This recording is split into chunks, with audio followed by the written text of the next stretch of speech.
the book of Revelation. We got over to Revelation 14 where it said, "And I saw one likened to the Son of Man sitting on a cloud and had a sharp sickle in his hand," and we're doing that kind of deal. And you think about the Son of Man, this is relevant to what we're doing, is that phrase is used in your Bible about 193 times. Now that's a lot. It's used all through the Old Testament. It's used all through the Gospels, Matthew, Mark, Luke, and John.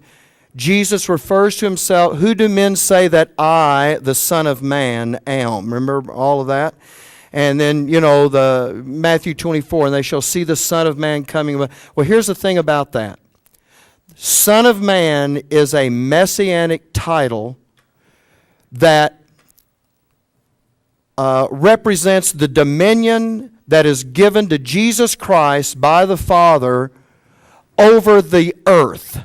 His dominion over the earth. Okay? Now you say, well, does that make really a difference? Well, it does. You know the way the books sort out. We added a note taker, so let me just do it like this. We go Genesis to Acts, and then we go Romans to Philemon, and then back to the general epistles as Hebrews to Revelation.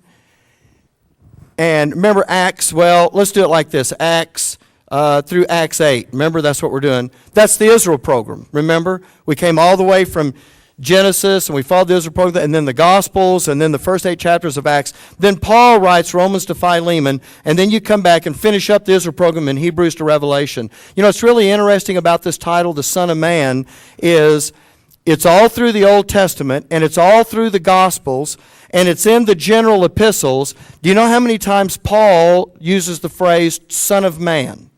None. Completely skips it. Why? Because the Son of Man has to do with his dominion where? Over the earth. What are the Grace Age epistles about? They're not about the dominion over the earth. They're about what? The heavenly places. And I thought, what about the book of Acts? Is it in the book of Acts? And you know what? I found it is mentioned in the book of Acts. And guess where the last reference is in the book of Acts? Acts 7. What is that reference? When Stephen is being stoned and he looks up and says, "I see the Son of Man standing at the right hand of the Father." And you think he's going to stand to make his enemies his footstool and have his day of wrath. Acts 7, you're still in the Israel program. You're still right there at the end of the opportunity for Israel to change their mind. And the title that depicts his dominion over the earth is in Acts 7. And then it skips the rest of the book of Acts, all the Pauline epistles, and it doesn't show up again until the book of Hebrews. And then you can follow it over to Revelation and find it there. That was interesting to me. Well, it didn't mean a thing to you.